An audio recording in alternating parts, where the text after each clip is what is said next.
Friends, welcome to VS recipes. ఈరోజు మన recipe మనందరికీ ఇష్టమైన ఆలూ రైస్ అండి.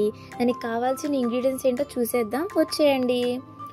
ఆనియన్స్, గ్రీన్ చిల్లీస్, దాల్చిన చెక్క, లవంగాలు, క్యాషూ నట్స్, క్యారెట్స్, కొత్తిమీర, పుదీనా, పొటాటో అండ్ బాయిల్డ్ రైస్. ముందుగా కడాయి పెట్టుకొని 2 స్పూన్స్ గీ వేసుకొని 2 స్పూన్స్ ఆయిల్ వేసుకోవాలండి. అది కొంచెం హీట్ అయ్యాక 4 లవంగాలు, ఒక దాల్చిన చెక్క, 2 స్పూన్స్ క్యాషూ నట్స్ వేసుకొని లైట్ బ్రౌన్ అయ్యేంత వరకు వేయించుకోవాలండి.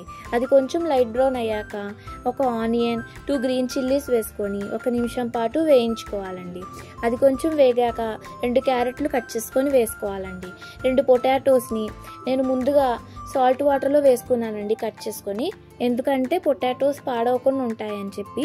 ఆ పొటాటోస్ వేసుకొని చిటికెడు పసుపు, 1 స్పూన్ రెడ్ చిల్లీ పౌడర్, తగినంత సాల్ట్ వేసుకొని మొత్తం పొటాటోస్ అంతా కలిసేంత వరకు కలుపుకోవాలండి.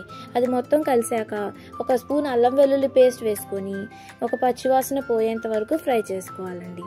అది కొంచెం పచ్చివాసన పోయాక 2 స్పూన్స్ కొత్తిమీర, 1 స్పూన్ పుదీనా వేసుకొని 1 spoon garam masala powder, 1 spoon coriander powder వేసుకొని మొత్తం పొటాటోస్ అంతా మగ్గేంత వరకు కలుపుకోవాలండి.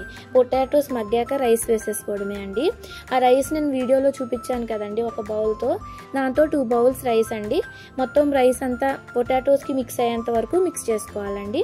ఆ రైస్ హార్డ్గా కాకుండా కొంచెం స్మూత్గా మిక్స్ చేసుకోవాలండి. అంతే అండి. అది మిక్స్ చేసుకున్నాక స్టవ్ ఆఫ్ చేసే ముందు ఒక చెక్క లెమన్ పిండేయడమేనండి. అంతే అండి, మనకి ఎంతో ఇష్టమైన ఆలూ రైస్ రెడీ అండి.